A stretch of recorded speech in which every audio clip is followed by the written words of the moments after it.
Ukrainian elite forces infiltrate Russian command facility under cover of darkness. What unfolds next is beyond belief. December 28, 2025, 0234 hours local time. A Russian forward command post positioned merely 47 kilometers from Ukraine's border showed irregular movement. Breaking through the quiet, Ukrainian Special Operations personnel were conducting last-minute checks before penetrating this strategic installation. This wasn't just any standard facility. Numerous significant strikes targeting Ukraine had been orchestrated within this very center. Intelligence reports indicated, in fact, that substantial quantities of ballistic missiles remained stored there, ready for deployment. Yet the operation proved far more complex than outward appearances suggested. Precisely 12 Russian military personnel occupied the center, 12 high-ranking officers maintaining vigilance. So what actions would these Ukrainian special operators take against this command post and its occupants? The crucial question remained: how would they breach such a fortified facility without detection? Eastern Luhansk Oblast's frost-laden pines maintained a silence like cemetery monuments. 17 meters beneath the surface, within a repurposed Soviet-period bunker coded Sector 7, Colonel Dmitry Vilov continuously smoked Bello-Morinal cigarettes while overseeing transmissions from 3 battalion tactical formations. The command facility, fortified concrete barriers 2 meters in thickness, encoded fiber optic connections reaching Rostov-on-Don, had directed artillery bombardments for 6 straight weeks without disruption. 3 kilometers northward, Captain Andrei Kovalenko remained completely still in the frozen earth. The Ukrainian SOF officer, codename Owl, had maintained this precise location for 7 hours and 19 minutes. His 5-member operator team extended behind his position, undetectable to thermal imaging due to advanced camouflage technology. The intelligence briefing reaching Kovalenko's desk 6 days prior seemed almost impossibly accurate. Guard shift patterns precise to the minute. Ventilation duct measurements. The precise spot where perimeter detection systems had sustained damage from a toppled tree and remained unrepaired. Ukrainian military intelligence invested 72 hours confirming each piece of information. All details authenticated. Kovalenko's earpiece transmitted static. Thermal readings verified. 12 subjects inside. Perimeter sentries changing positions in 90 seconds. The squad started their advance. Within the command bunker's depths, Major Sergei Naitov examined artillery coordinate information with the methodical attention born from fatigue. His fingers shook as he designated coordinates, a trembling caused by excessive caffeine and the vodka container concealed in his desk compartment. Comrade Colonel, Naitov's words carried weariness. The 247th Artillery Brigade confirms ammunition replenishment postponed until 0600. Volkov scarcely glanced upward. Continue present pace. Moscow demands sustained pressure throughout the new year. At that exact instant, Kovalenko's squad had successfully cleared the external perimeter. The compromised sensor location matched intelligence perfectly. A 3-meter opening concealed behind a deteriorated equipment structure. Lieutenant Maxim Bondarenko freed the ventilation panel in 47 seconds.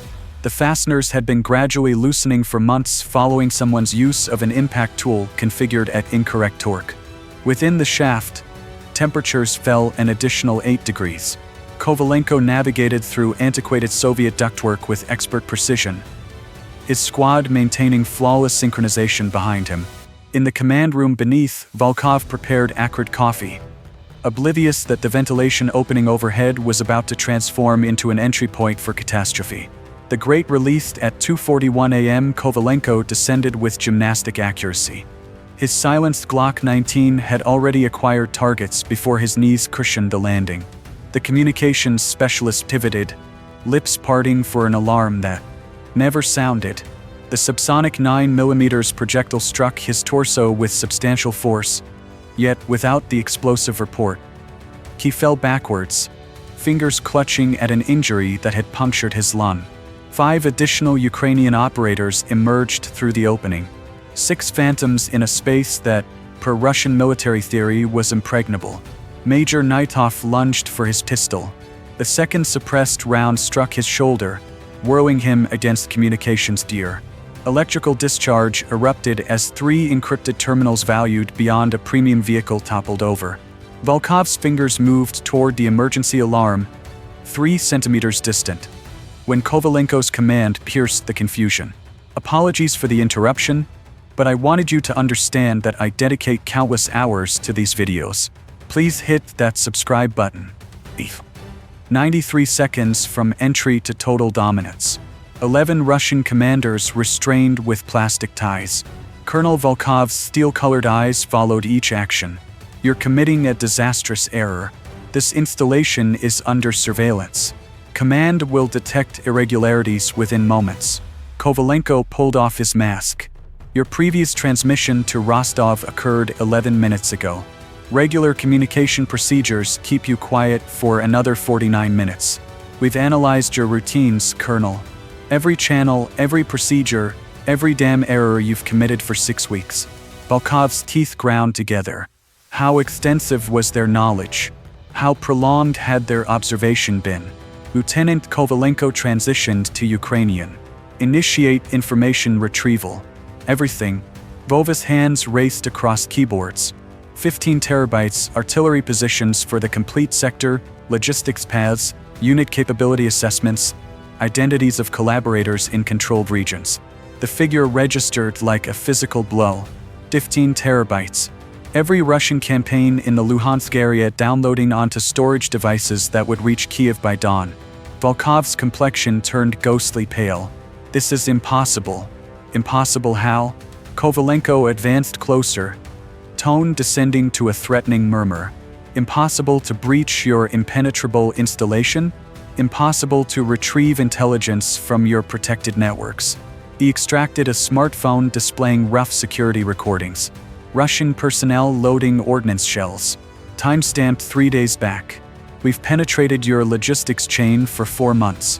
We track every transport vehicle, every depot, every dishonest supply officer trading resources illegally. Volkov's fingers quivered. How many missions exposed? Kovalenko's smile contained no warmth. Every single one. The quiet extended like a rubber band nearing its limit. Russian commanders traded looks containing complete wordless exchanges. Kovalenko produced a military device showing satellite images. December 19th, 03:47 hours. Your artillery targeted an educational building in Suvatov. 47 non-combatants killed, including 16 minors. The targeting data originated from this installation. Coordinates underwent verification as valid. Volkov's assertion had weakened. Verified by which authority? Naitov, intoxicated while on assignment for 3 weeks? Or yourself, Colonel, who authorized without confirming civilian occupancy because Moscow demanded outcomes? The charge lingered like gunpowder residue. No justification was possible. The records existed. The fatalities were factual. The authority chain terminated at his position. Information download finished, Vova reported. Kovalenko examined his timepiece. 18 minutes since breach. He signaled his squad. Operatives advanced toward the ventilation passage. Then Volkov observed Vov positioning plastic charges against the primary server configuration. Hold on, Volkov protested. Aholex, Colonel. Heat-activated trigger, not countdown. When your technicians reactivate these servers, thermal patterns ignite the explosives. Provides us 12 hours while specialists recover molten wreckage. Kovalenko reduced his weapon's aim. Though I anticipate Moscow will prioritize explaining how 6 Ukrainians entered over salvaging damaged information. Operatives vanished through the passage. Kovalenko hesitated. Another matter, the intelligence asset who provided us this installation's weaknesses remains within your command hierarchy. Continues transmitting, continues undermining every campaign you devise. He lifted himself into the passage. Rest peacefully. 3 minutes afterward, the grate was repositioned. By the moment Volkov liberated himself utilizing a sharp desk corner. Agonizing minutes following, the Ukrainian squad had penetrated 2 kilometers into the woodland. At 3:27 a.m., when Volkov ultimately activated crisis procedures, Rostov's reaction matched projections perfectly. Bewilderment, requirements for situation updates, then gradual comprehension of the breach's scale. Within 2 hours, CNN broke into regular broadcasts. Breaking: Ukrainian Special Operators breach Russian command installation. Enormous intelligence compromise. Twitter ignited. Sector 7 breach trending across 63 nations within 19 minutes. Retired CIA operative Michael Hartford posted, Sector 7's events mark a fundamental transformation in special operations. Ukrainian SOF just established a fresh precedent in asymmetric combat. TikTok analyses of the mission gathered millions of impressions. The most shared featured an expertish SAS operative declaring, Russian forces presumed Soviet-era strategy would safeguard them. Ukrainian forces discovered every vulnerability. Moscow's formal statement arrived 96 hours following. A brief declaration acknowledging a security breach, while asserting no tactically important intelligence was lost. Universal skepticism greeted the claim. 3 weeks following, Russian emplacements inexplicably suffered accurate Ukrainian bombardment. Logistics convoys utilizing identical paths for months faced ambushes with remarkable precision. The Sector 7 intelligence was being operationalized immediately. Colonel Volkov received reassignment to Siberian outposts, a professional termination. Major Naitov vanished from official documentation. 5 additional commanders suffered rank reductions. But the genuine impact was organizational stagnation. Every Russian command installation introduced security measures so limiting they obstructed operations. Commanders questioned every choice, fearful of penetration. Commentators established parallels to Soviet humiliations during Afghanistan. Defeats revealing structural decay beyond individual failure. Not since the war's initial phases had a lone operation so completely demolished Russian armed forces' reputation. The issue was no longer if Ukrainian troops could infiltrate Russian installations. The issue became whether any Russian installation could be deemed protected. Captain Andrei Kovalenko, elevated to Major 6 weeks subsequently, declined all interviews. His identification stayed confidential.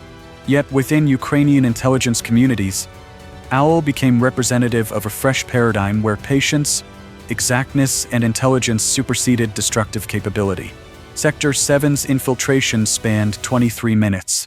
Its ramifications would span years.